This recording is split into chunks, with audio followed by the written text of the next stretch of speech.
Olá pessoal, sejam bem-vindos para a nossa aula de contabilidade e custo. Neste vídeo nós vamos estar passando para vocês aí sobre a introdução à contabilidade básica, né? Onde nós vamos iniciar falando aí em geral dessa ciência tão importante aí para a humanidade, principalmente para as empresas, né? Então nós começamos a falar um pouquinho sobre a contabilidade. Então a contabilidade, pessoal, constituiu-se um dos conhecimentos mais antigos de que se tem notícia. Surgiu da necessidade do quê? De controle de posses e riquezas, né? Ou seja, do patrimônio. Quando a gente fala patrimônio, às vezes a gente entende aí como bens e direitos, né? Ou às vezes só bens. Mas na contabilidade a gente pode colocar aí como um conceito de patrimônio como bens, direitos e obrigações que uma pessoa tem. Nesse caso a gente pode caracterizar como uma pessoa jurídica. Também tem aí a pessoa física. A hipótese de que a contabilidade tenha surgido antes da escrita, dada a sua importância aí para o homem. Bom, a importância deste ramo do conhecimento, pessoal, para o progresso dos negócios é indiscutível, né? A gente pode ver a grande importância da contabilidade. Então não se pode, hoje em dia, a gente imaginar uma entidade, seja pública ou privada, sem a contabilidade. Então, através da aplicação da contabilidade, dessas técnicas, né, é possível a gente controlar o quanto a entidade tem para receber e apagar o valor dos seus bens, enfim, todas aquelas variações que ocorrem, né, nos elementos componentes do patrimônio durante um período aí determinado.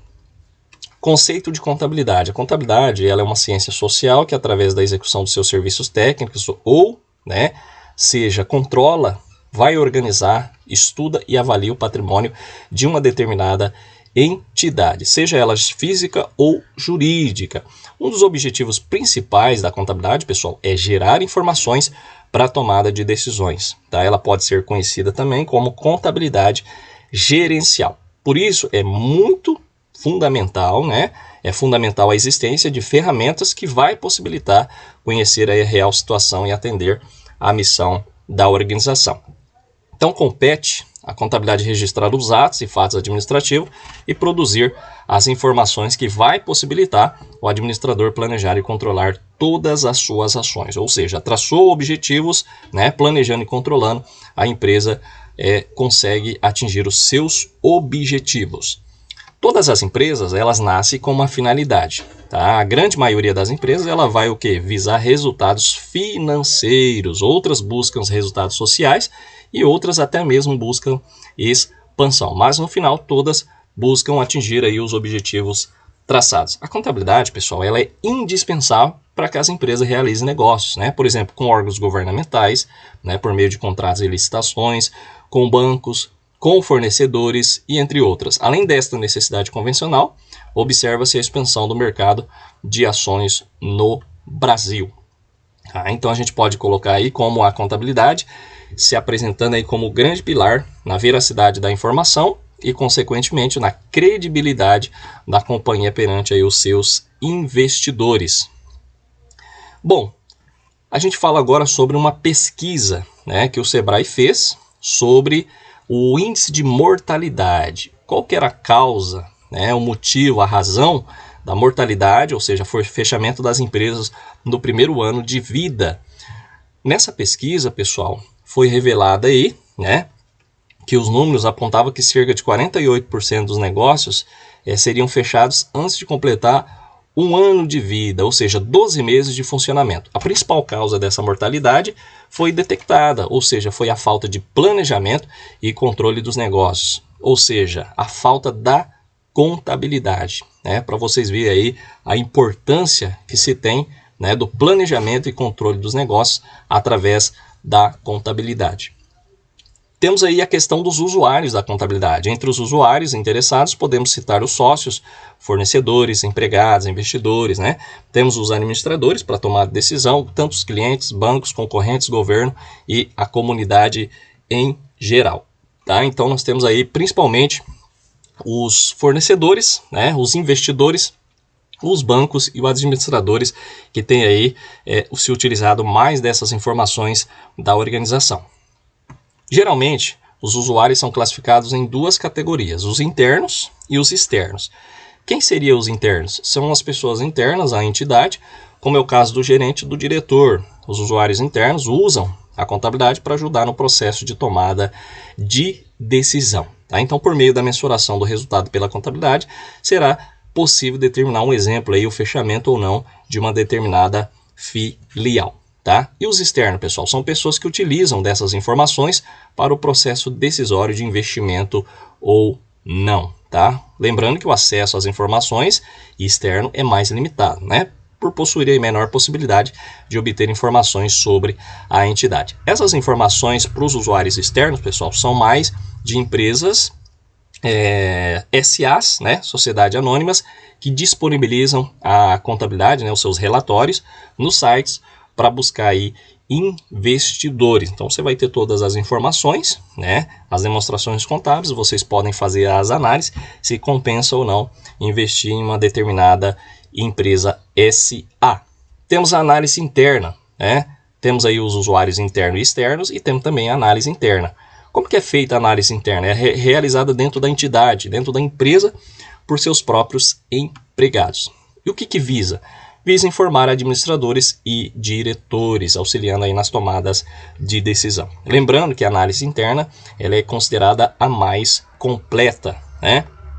A análise externa ela é efetuada fora da entidade, objeto da análise, e o seu objetivo é informar aos interessados acerca da situação econômica ou instabilidade da entidade. É efetuada aí por um profissional externo, normalmente pertencente às entidades interessadas na análise, e nesse caso o analista tem em mãos somente as demonstrações financeiras publicadas pela entidade. Como eu falei para vocês, seriam as demonstrações contábeis financeiras disponibilizadas aí no site das empresas. Tá? Então, além de alguns esclarecimentos adicionais constantes dos relatórios ou das notas explicativas que acompanham essas demonstrações. Pode-se dizer, pessoal, que o campo da aplicação da contabilidade abrange todas as pessoas, seja física, jurídica, e inclusive órgãos públicos e empresas, sem finalidade lucrativa. Resumindo de uma forma geral, né, a contabilidade é de interesse de pessoas físicas e jurídicas, independente da forma jurídica de constituição da empresa, até sua composição societária, seu porte, ramo de atividade, seu enquadramento legal para recolhimento de impostos e até mesmo sua finalidade. Agora a gente fala um pouquinho sobre a evolução histórica, tá? Em termos históricos. Registros indicam que a ciência contábil, né, a contabilidade, praticamente surgiu com o advento da civilização, tá? Então, com a sedentarização da humanidade, a descoberta de capacidade do homem de armazenar bem, nasceu aí a necessidade do controle desses bens, né, de posses e bens, onde surgiu a contabilidade.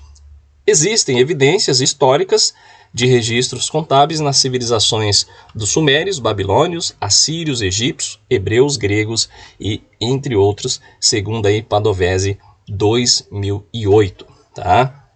Antônio Lopes de Sá, pessoal, um dos grandes escritores, né, foi um dos grandes escritores aí da contabilidade, e no livro História Geral e Doutrinas da Contabilidade, de 1997, ele comenta sobre os primeiros registros que foram feitos em tábuas de argila na Suméria, né? Admite-se ainda que foram sumérios e babilônios os autores do sistema de débito e crédito, né?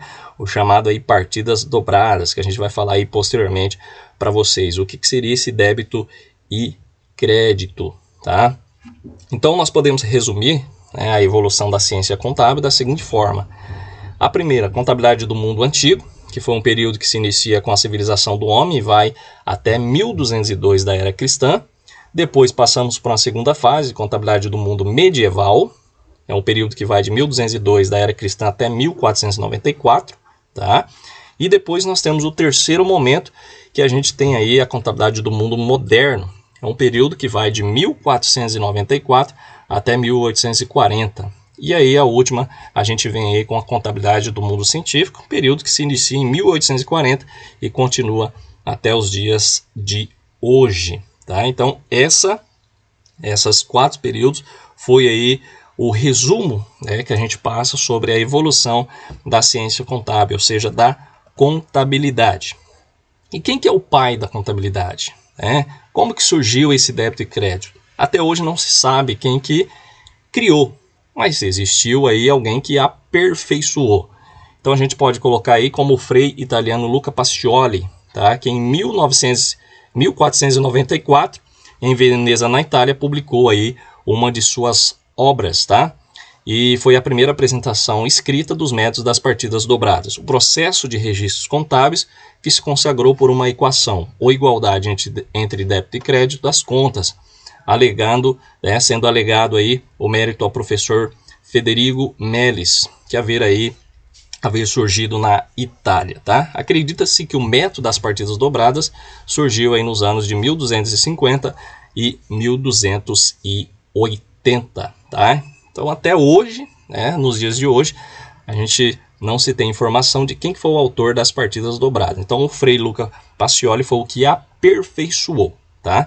Então nem temos aí como apresentar a prova das aplicações dessas que fizeram os italianos antes da época referida, né, autorizar a crer que a intuição tinha aí o processo que poderia colocar um controle exato, né, nos bens e nas posses, tá? Então, há mais de 7 séculos, adota-se um critério que se tornou insuperável e cuja natureza é evidenciar a causa e efeito de um dos mais fenômenos. Então, a gente tem aí o chamado método das partidas dobradas.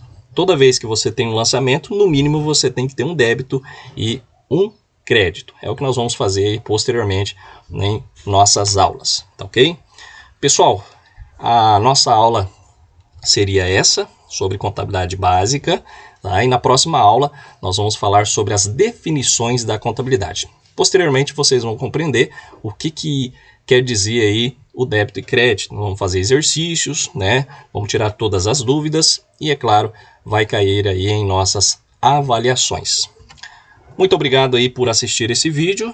Então, até a próxima aula.